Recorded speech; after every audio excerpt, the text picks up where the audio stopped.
What advice would you give to somebody that's starting a natural hair journey? I'm saying the client. Love yourself. That's number one.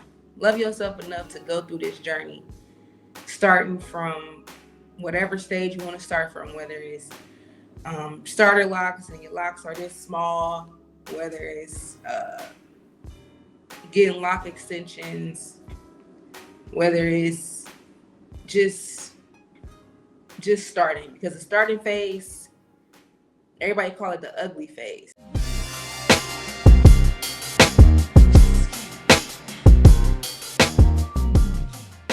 What's up, y'all? Welcome back to the Pattern Disruption Podcast, where we sit down with people who went against the norm, trusted their vision, and built something from the ground up. Today, I'm sitting down with someone who truly embodies passion and purpose, Saterica Rhymes, better known as Rose's Chair. She's a Detroit-based loctician and entrepreneur who's been blessing the city with her gift for over 7 years. But what makes her story special is how she's turning her craft into a calling, using her hands to create art, her business to inspire, and her voice to teach others how to grow, not just their hair, but their mindset. We're talking about everything, the journey, the grind, the lessons, and the legacy. This is more than a beauty story. It's a story about blooming where you're planted. So let's do it. Without further ado, let's welcome Rose's Chair, Saterica Rhymes. Hey, how you doing? What's up, Saterica? What's up, Eric? Listen, you already know this is a special show for me because this is, I'm going to call you my namesake, but this is my one and only child, my beautiful daughter, Saterica. So I want to welcome you. Have you ever did a podcast before? No, not like this. No, I've Never done did a like podcast. radio, but yeah. Okay. Well, I definitely want to welcome you here. First off, how's everything going? Good. Everything good? I've been working. Been working. Hey, yeah, that's one of the major things right now. We got to work. Well, I'm gonna get right into it. First, well, give me a quick background on who you are and how you got started in doing hair, because you were an artist at one point. Tell me a little bit how you got started doing hair. Okay, so I actually been doing hair like for, I say, seven years doing locks. But um before that, I was doing hair just from like the age of 13 all the way Okay. to like high school. So I started off doing like braids, um, sew-ins and quick weaves and stuff like that. Okay. So started off doing that in high school, and I came out of high school doing that, and I was also doing a little bit of other stuff in between that, just figuring out where I wanted to go. And when I got out of high school, I started doing sew-ins and quick weaves, and thinking that that was my passion. But then one day, my cousin came and got his hair done for me, and he wanted to start his locks. Okay. So when he started his locks, I didn't have no idea what I was doing. I started it with some type of like a wet gel, Mhm. and it didn't turn out the way I thought that they were going to turn out. So from that day forward, I'm like, okay, I can't be doing people hair like that if I'm gonna say I'm gonna do some locks. So I decided to do my research, YouTube Academy, and all of that. And from there, it was just doing locks. I never really wanted to do nothing else after that. So now, were you doing your own hair? Um, Locks. Did you ever do locks on your own hair first, or you tried somebody else first? No, I tried somebody else first. It was my cousin Okay. Okay. hair first. So, but before Rose's Chair became a brand, what were the early days like when you was just figuring it out? Um, when I was just figuring out, it was kind of good and bad. It was good because it was people that kind of like just trusted me to do Yes. something right. Hmm. And then like I will look at my work after I'm done and say, yeah, I don't know if I like this. So it was kind of, that was a good and bad thing about it. Like just having people that actually trust in you because they know you've been doing hair for a long time, and then actually doing the work and not liking your work afterwards Yeah. because it could be Yeah. better. Yeah. Well, I used to be a barber, a licensed barber. Hmm. I started fresh. Well, I started cutting early. I was 15, 16, probably earlier than that. And then when I graduated, grandma asked me what I wanted to do and what college, did I want to go to college, or what did I want to do? I said I wanted a barbershop. So she said, if you go get your license, then I'll look for you a building. So I went and got my license, and it wasn't that easy. It wasn't that easy. I failed the test about 3 times, Hmm. just being lazy. It Yeah. wasn't that I didn't have the skills. I knew how to cut. It was just they had rules, and I wasn't used to that strict. Yeah. Yeah. So you come from someone who, I did that for years. Hmm. And so tell me about that. Are you licensed at this point, or do you plan on getting licensed, or how's that work? Do you have to be licensed to be a loctician? Technically, no. You have to be licensed to use chemicals like dyeing somebody's hair and like using stuff that, just would damage somebody's hair. You can't do it without license. Okay. So, I do want to be licensed, which okay, well I'm not licensed. I'm saying I'm gonna answer that question. I'm not licensed, but I have over 7 years of experience, and I've never done anything that required me to be licensed. So, Okay. and locticians usually just go to a lock school or something like that to learn how to. I didn't go to neither, none. I Okay. just went Okay. on YouTube and figured it out along the way. So you have to use chemicals to do locks. No, I mean, yeah, no, you don't. Okay. Say as long as you got your lock gel and you can buy that off the counter, and your comb and all that, you don't really need to do much of chemicals unless you're trying to dye somebody hair or you know cut somebody hair. It's Okay. different. Um, what's one of the biggest lessons that you learned about, because now it's a business, right? Yeah.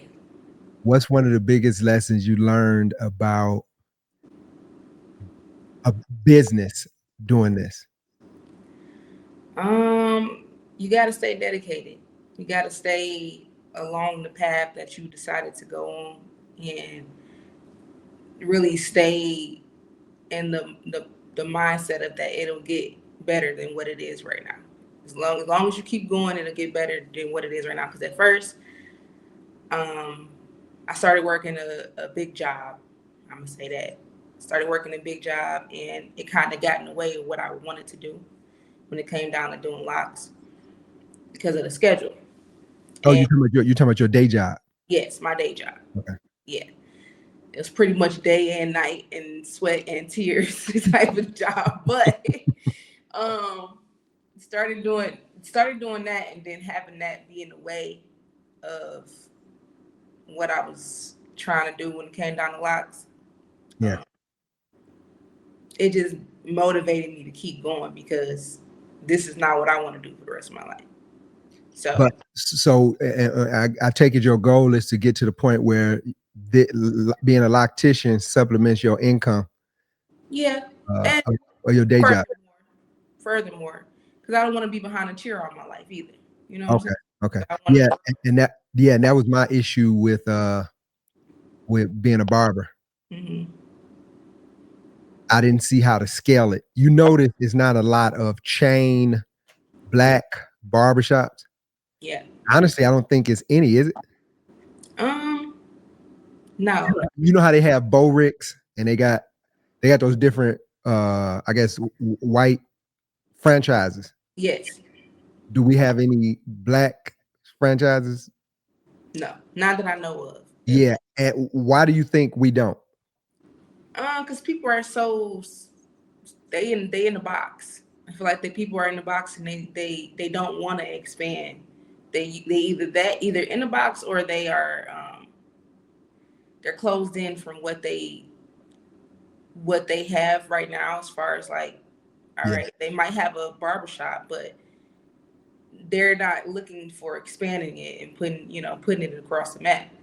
They just yeah, looking to be in that barbershop and letting it be there. Or they just don't, have the knowledge to do yeah, that. yeah. Well, I remember I thought about it. How do I scale this? How do I make this grow? And one of the main barriers to doing it was that black people are real particular about who cuts their hair. True. So you're just not gonna walk in. 9 out of 10 black men are not just gonna walk into a stranger and let them cut their hair. True. So it's just hard to scale it because it's so personal. Hmm. I think that's one of the main things. Is locks like that? Like, do people care who does their locks? Yes, Okay, so can you scale as a loctician then? you can, because I feel like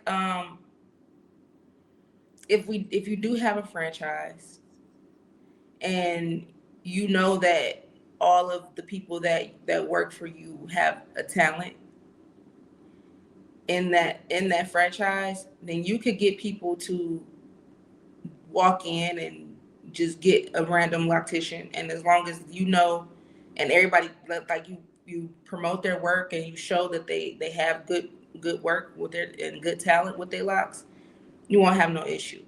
Okay, so let me ask you this: would you walk into a random lock spot and let them do your lock? Yes, I have. You have, I have done that. I personally do my own because right? why spend money when you got the talent in your fingers? But Exactly. I have went to. It's actually, I don't know if that's a question for later where I work at, but Yeah, yeah. I That work that's at a coming up. That's franchise. coming up. How do you keep your passion alive when you get tired and your personal life kind of gets heavy or complicated? Um, Do you have like some rituals that you do, meditation, yoga? Honestly, doing locks and being a loctician is That's my your therapy. space to go, my therapy.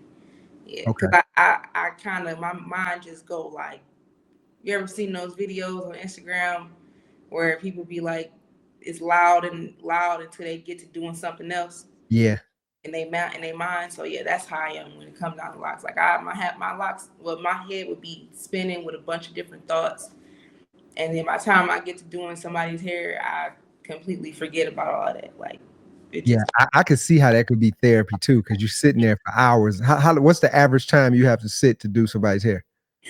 the average time. Okay, so just for a regular wash, retwist, and style, probably about 2 hours, depending on the length of their hair. And what does the average price? The average price, I say the average price would probably be two. Well, not say two. I honestly don't have a price on the average, but I say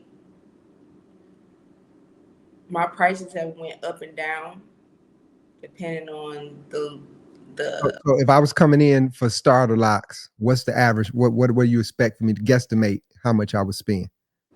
First time getting at locks, I'm just least walking in at least 200. about 200. Yeah, Okay. at least 200. Because it's a lot of you got to navigate how what would look right or how many locks you should have. You got to wash, you got to prep, you got to. It's a lot of stuff that go into that. So y'all actually count how many locks you should have? Not really counting, but it all kind of, how you measure somebody's head Yeah. and you try to see how many locks or how big a lock should be. Yeah. The Be. symmetry of it. Yeah. Yeah, Yeah. Yeah. that's pretty much the thing. Not really counting, but just making sure it don't look crazy. It goes on right. Yeah. And it's I know what you're saying. Like it's just not so much centered the right way, but the symmetry of it. So it's not too many locks in one spot and then an open space. Yeah, Yeah. yeah. So what do you think people misunderstand the most about locks in natural hair care? I feel like people misunderstand that, you know,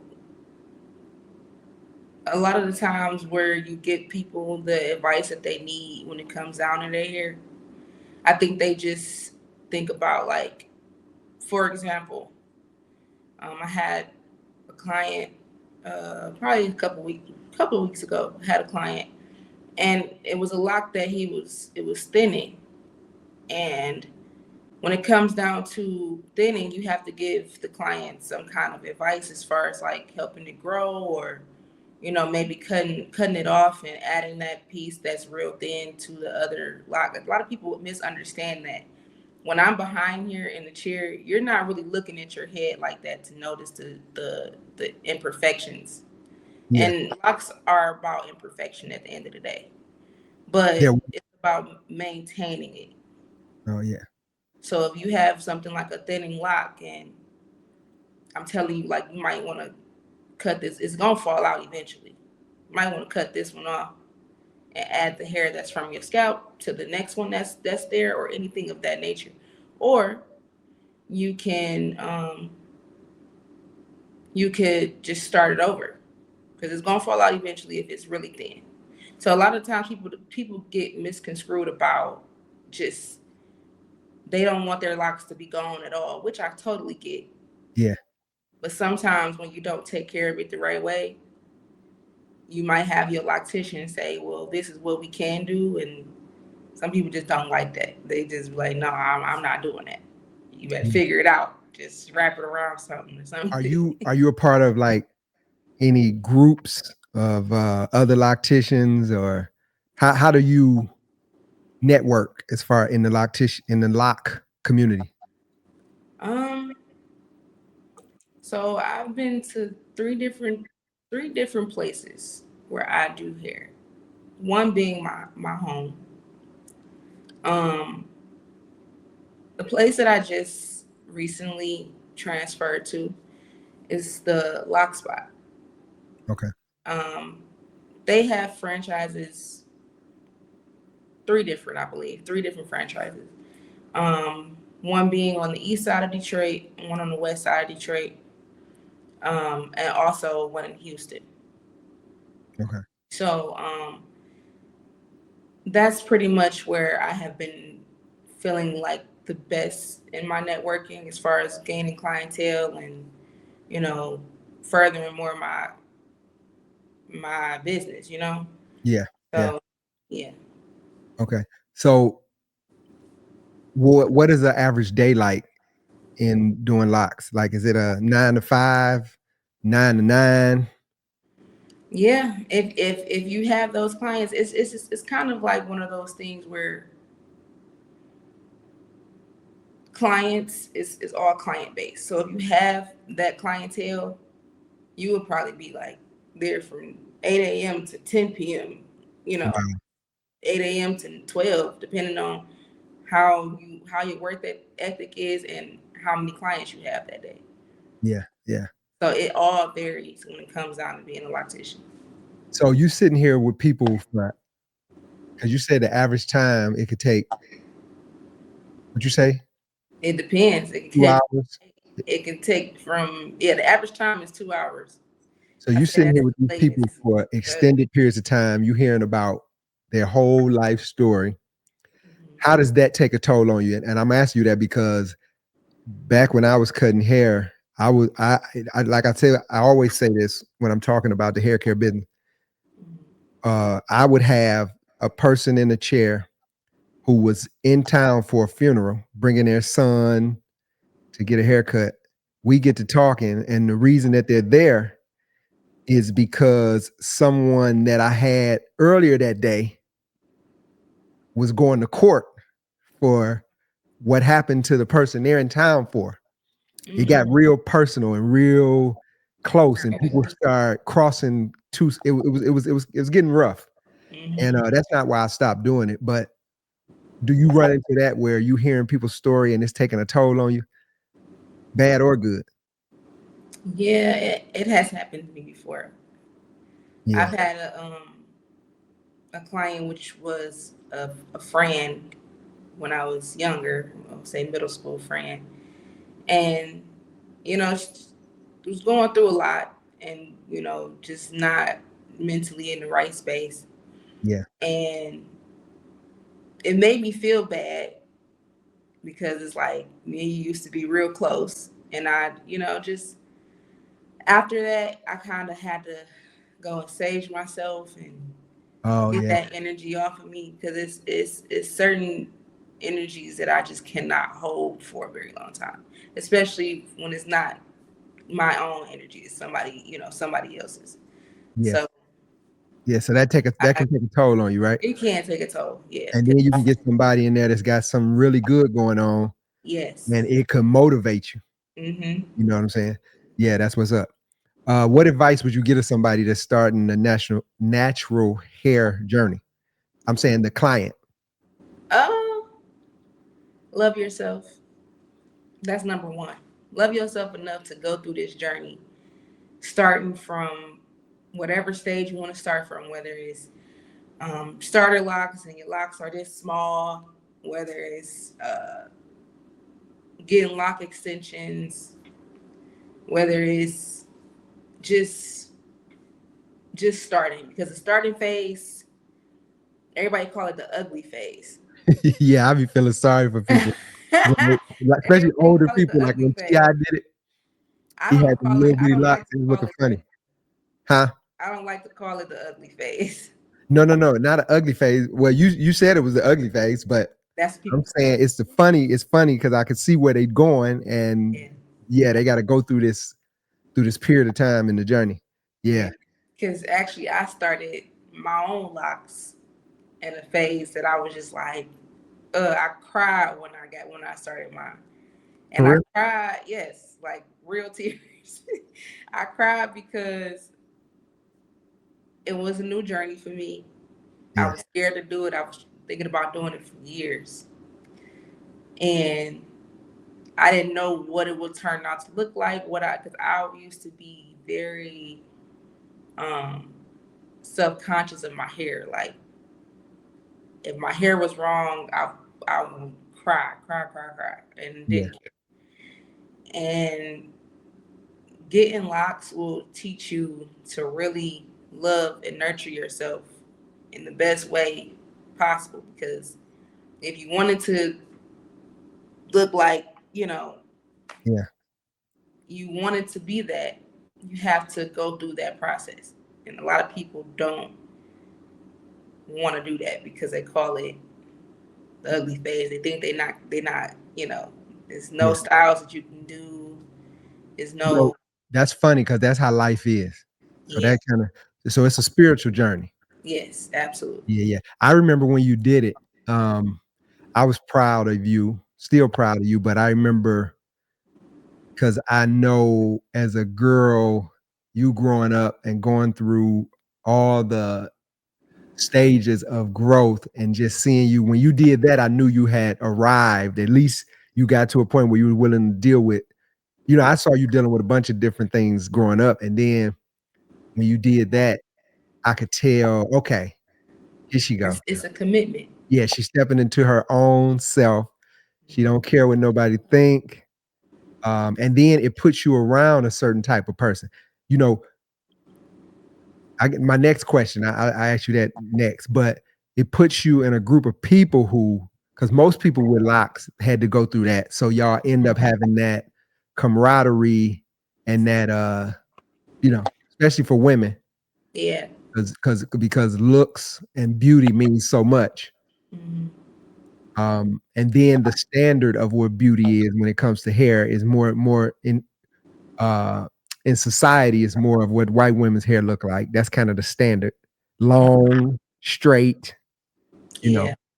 And then you go and with all the stuff that comes with black and being black, and then you say, look, I'm gonna go totally against that. I'm gonna lock my hair up. I'm gonna accept that my hair is coarse for the most part. Yeah. And your hair is not as coarse as some people's, but it Right. is still coarse. But Yeah. like right now, if you were to what they call it, put heat on your hair, it would be a lot longer than it is now. Yeah. So like Yeah, a lot of people comb their locks out, yeah, yeah, and, yeah. and it's like it's super long because my hair used to be like this part up here used to be up here Right. when I started, Yeah, and now it's down all the way down here. So if I was to comb it out, it'll probably be a little bit longer. yeah, yeah. And Um, well, Z ended up getting locks. I remember when she got locks. mhm, Um, it was a spiritual journey for her. So, yeah, some people will never do it.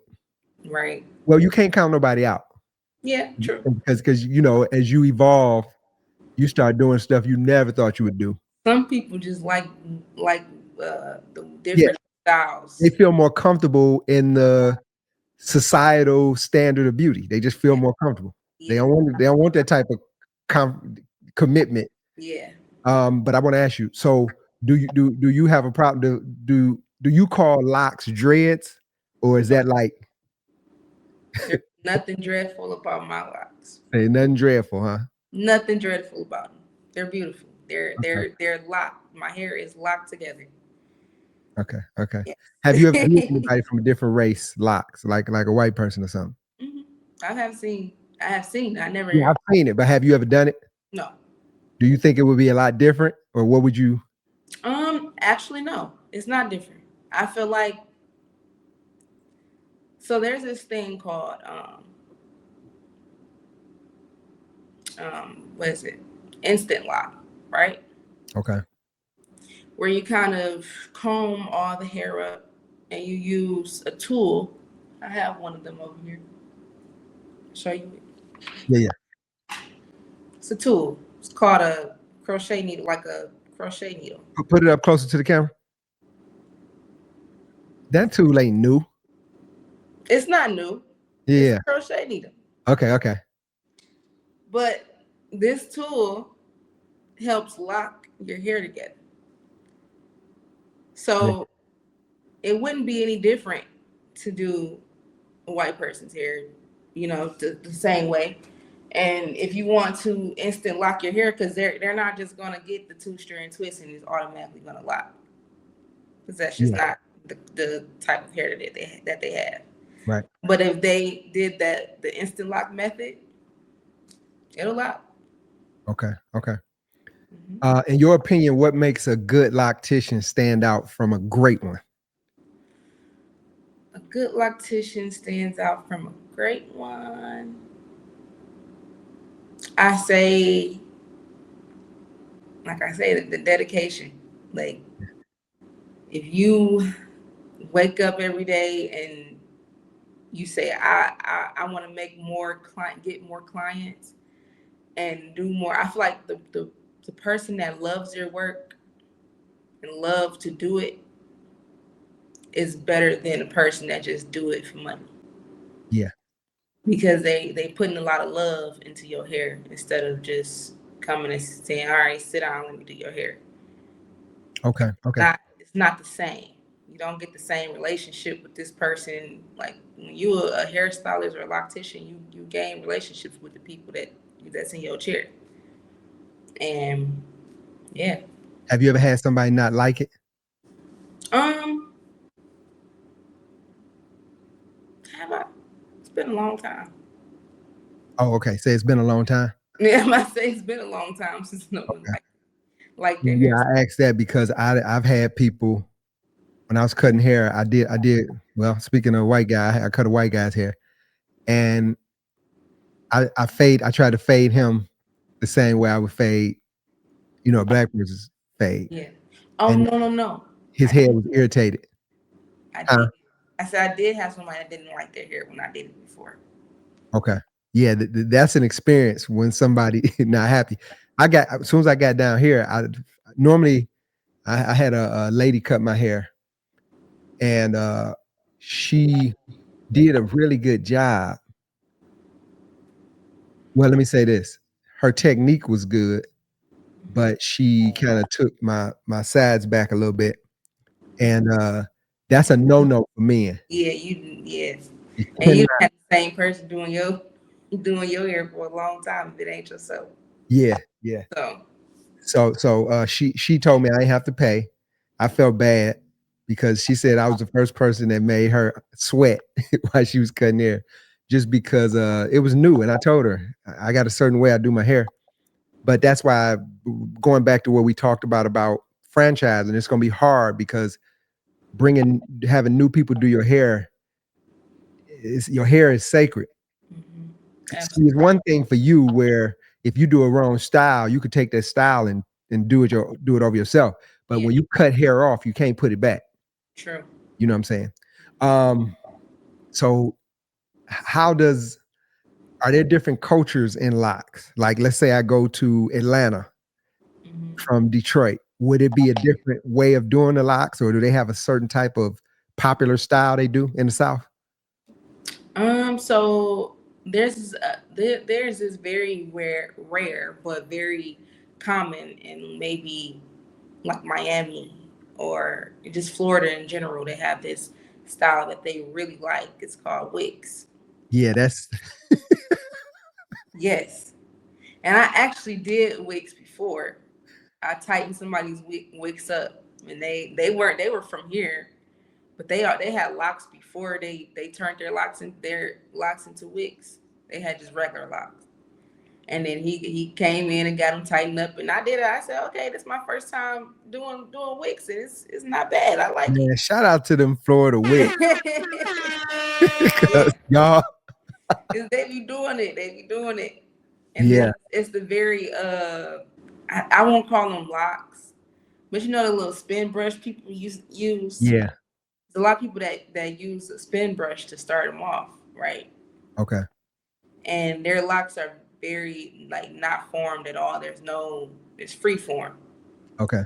And some guys just let it grow up into like this little, I don't know what to call it. It's like hair over here, hair right here, hang. Yeah, it's kind of like what Jay-Z has. Yes, Yeah, absolutely. yeah. Where it's just yeah. Um, I remember when I first started kind of paying attention to locks. This was when it wasn't as popular, but it used to have a smell to it. Like I would be walking behind somebody and I could smell it. Yeah. What is that because they just not washing it, or is it the chemical? That's Yeah. just hygiene. It's just hygiene. It's just some people are what they call Rastified, where they just Yeah, don't they just wanted wash to. their Yeah. hair enough, or they don't do detoxes or anything like that. Now they probably didn't know much about having to detox, you know, back then or like. But now it's like more common to detox your hair because it gets the smells. It gets, like I never had a problem with any type of smell within 3 years that I've been live. Okay. So Okay. Okay. Um, so let's just talk. I'm gonna ask you a couple more questions. I want to talk a little bit about the business because you just said you recently moved to a new spot and it is a franchise.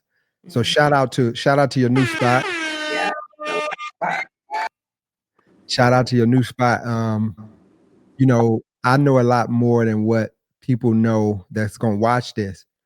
And mhm. I'm just proud of you. I see a lot of growth. I see where you're going. You just putting one foot in front of the other one. Mhm. That's all. You ain't trying to sprint. You ain't taking no huge leaps. You just Yeah. taking your time, and that's a part of it. I call it the slight edge. The slight edge is always where you just keep doing little small things, 1% every day. That's Mhm. it, and that's what I'm doing with this show. Yeah. And if you pay attention, you can see the growth in the show. You can see the growth in when people working out. It's just 1% a day. We always look for this huge leap to Yeah. great. You don't have to do it like that. You don't Yep. have to You do it like don't. matter of fact, doing it like that is more risky than just taking your time. Absolutely. Um, so you studying business management now, Yeah. you in class. What made you decide to take that step? Um, because I one day would like to. Okay, people say you don't have to have a business degree Yeah, to start a business, which you don't. right. But it's always essential to have that knowledge behind starting a business because Yeah. you don't want to just go into it blindly and you make deals or you do all these different things and you don't know which way you're going. So Yeah, and then your network. How many people around you who run a business? So you can't listen to them. right, not And many. then on social media, you have people who run businesses, but at the same time, when they say something, we take it for face value. Hmm. And they not saying that it won't help. They just saying if you don't do it, that don't mean you can't have a Right. business. They're not saying it won't help you, you Hmm. know. And if you got the time and you got the mind space to learn some new information, I don't see why not. You know what I'm saying? Because you don't, you ain't going into debt for it. I Right. don't think, they got uh student loans, or I mean what they call it, grants and stuff Mhm. for education. So take advantage of it if you have it. So what's the bigger vision for Rose's chair beyond just the salon chair? Nationwide. I want a Rose's chair to go nationwide because I feel like um even when it comes down to teaching others my skill, I think that if I teach every others my skill and broaden out, I say within maybe another year or two, I will have at least a salon, Yeah. one salon. Um, I do want to push it further out. I'm probably going to start here in Detroit, Michigan, um, and just get it into more states, more cities eventually, because I feel like if you get the right techniques from the right people, meaning like someone come to me and I teach them the right thing, right, the basics and the right way to go when it comes down to doing locks, and they could, potentially work for me. Right. When you have that in a franchise and they've been taught and mastered, just to master the technique, I feel like that's a great thing to have when you are, within a franchise. That's Yeah. why you offer lock classes and you offer, those type of classes. And, if that's where a person would want to come and join your team, then Yeah. y'all And got they, something and they going can get good. the full. Yeah, they can get experience and theory Yeah. knowledge. Um, what's been the hardest part about being a creative and an entrepreneur at the same time? Just, I feel like the hardest part is probably because I'm not very social.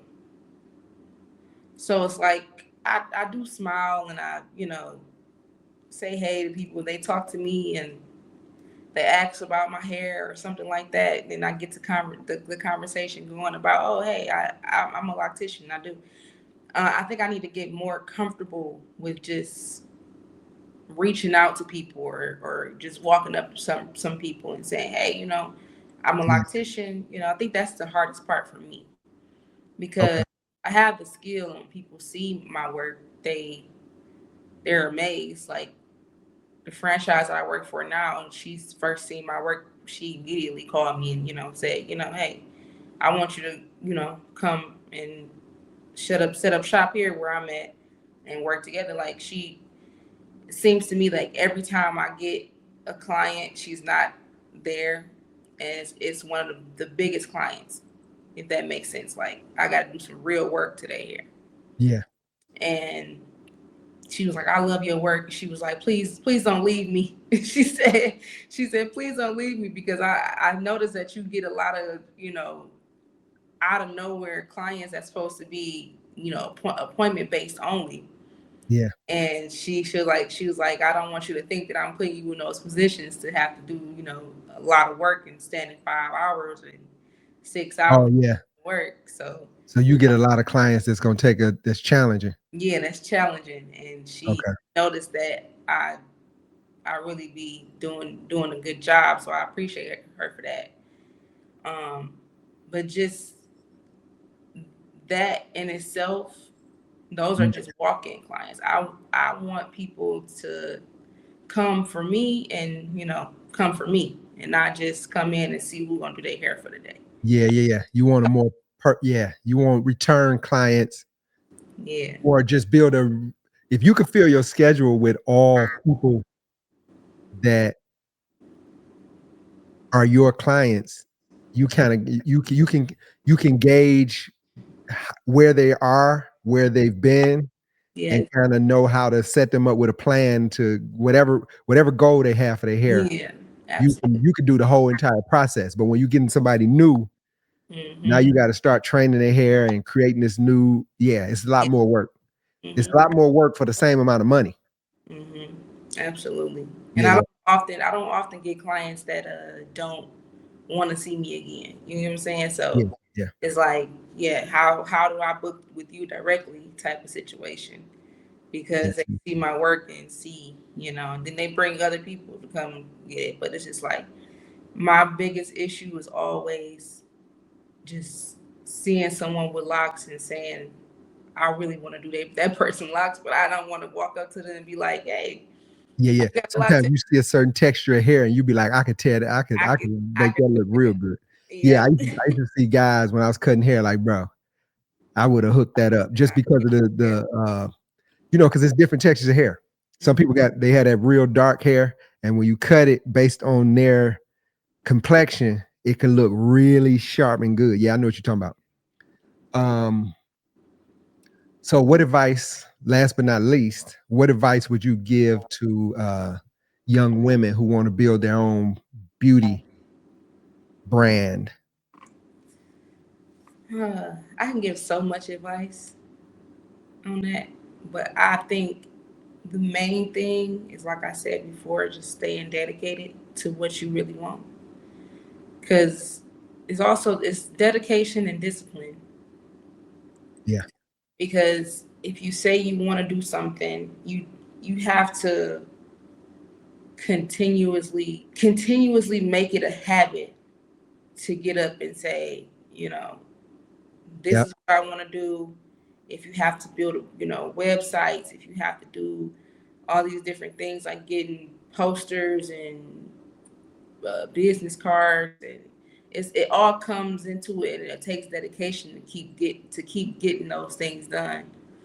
And even now we in society where you have to be on social media and do the content and all that. If you dedicated to that, and that's another big problem for me, I'll say that too, is the content making, because I'm not really good at. I just take my pictures and post it. But if you are into content and that is the way people are really continuously making their clientele grow, be dedicated to it, and be disciplined with it, because at the end of the day, that's a good stream of income, and Yeah, that's a because you good can get stream paid of off the content and the actual work. and the actual work. Yeah, Yeah, so yeah. I didn't get a chance to ask you that. How much does that play into getting new people? it plays a big part Okay. nowadays. It does, because social media is everything these days. Yeah. I'm more of a, if I see you and we talking about, hair, or if I see you and you like my hair, and you see one of my clients, I'm more of a word of mouth kind of person Yeah. these days. But I do post, and I do try to make my content, but I'm just not a social media guru, so it's kind of hard for me to stay on the algorithm of what I Yeah. Yeah. post and all that. So Yeah. I try my best. That's all I can say. When you look out 5 to 10 years ahead, what do you want people to say when they hear the name Rose's Chair? They have some really talented locticians. They have some really talented natural hair care professionals, and we're very fun. I always look at it like that. I need fun in my life, and I want my franchises to be fun but professional.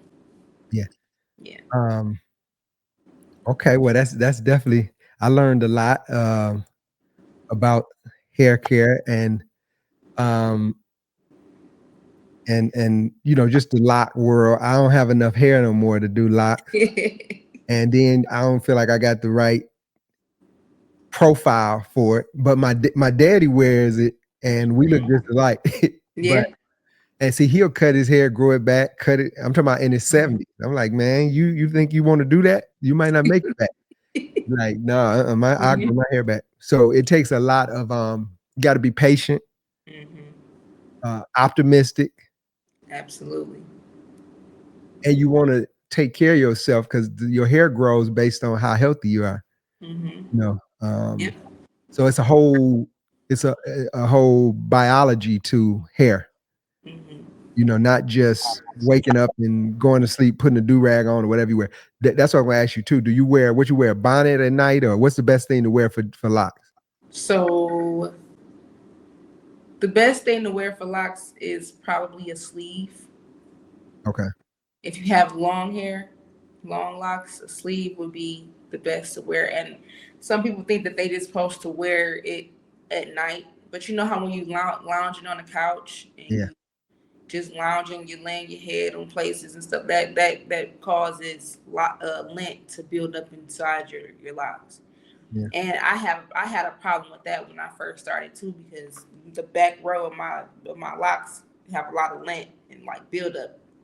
But that's just my back row. Like none of them ever, have it. But that's just because when I would lay down, I just flip my hair up and just lay down and not wrap it up. So um, a lot of the times people don't realize that covering your hair is also going to protect it and make sure that. But a lock sleeve and sometimes a body too. I kind of do like a double wrapping. So Okay. I wrap it up where it's tight, especially when I first do it. I wrap it up where it's kind of tight around here and throw my bonnet on top of that just to could because I'm a wild sleeper, so Yeah. I gotta make sure it don't come off. And do you have to grease your scalp? Yes, I recommend people to please spray or mist your hair every day with water. With water? Yes, preferably like rose water or some type of distilled water, like something that is not going to damage your hair. Um, I recommend oiling your hair probably once or twice a week so that you won't cause your hair to build up. But the waters, the misting of your hair will help your hair lock if you're starting your locks. It also will help your hair grow. It's like a plant. It help it grow because your hair is just like, it's just like a plant. You gotta keep it growing and keep it healthy. Yeah. So if you water Um, it every is day, it, nourish it every day, every other day, you get it. You got it right. yeah, that's what I was going to ask you. Is there anything that you want to leave people with? Um, where can they find you? How can they reach out to you? What's your social media or address? All right. Um, my social media name is Rose's Chair. You can find all of my work there. Um, I work at the Lock Spot.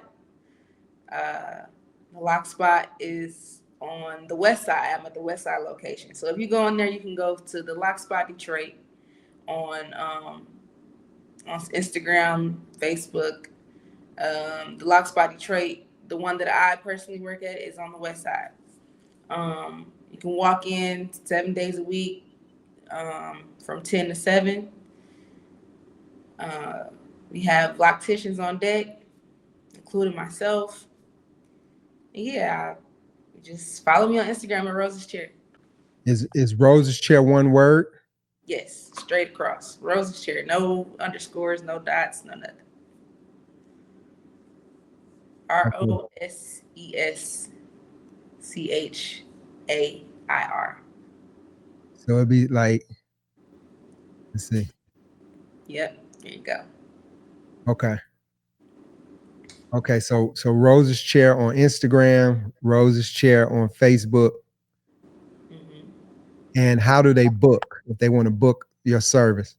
So I have a link in both of my bios. So there, you can book my services through the link, or you can book it through my phone number, which is also provided on there. So if anyone that watches my show wants to come and get uh, a service done, do they get any type of 5%, 10%, something that they say pattern disruption? We can look into some discounts for pattern disruption. Okay, that'd be great. That'd be great. If pattern disruption sent you, you could probably get like a 10% discount. We'll see. See, y'all heard it here first. Y'all heard it here first. She committed to that. I'm committed. Yeah. Well, listen, you already know that I love you. I appreciate you. I'm proud of you. Love you too. You know, you are right at the beginning stages. They say overnight success is 5 to 10 years. Absolutely. Last but not least, I do want to ask you, are your hands insured? Because they need to be. Yeah. That's what I was gonna say. Like, what if I had nails on. God forbid, you get carpal tunnel or something like that, and you have to. What do you do? I sit there and I ice them. I put them in a bowl of ice water. Okay. And I have one of my co-workers actually massage my hands for me one day, because I was doing a lot that day. He just was like, I'm just gonna massage your hands for you because you look like you need them. I was like, yeah, because it just take a lot of just resting when you got the chance to rest your hands and not doing a lot with them.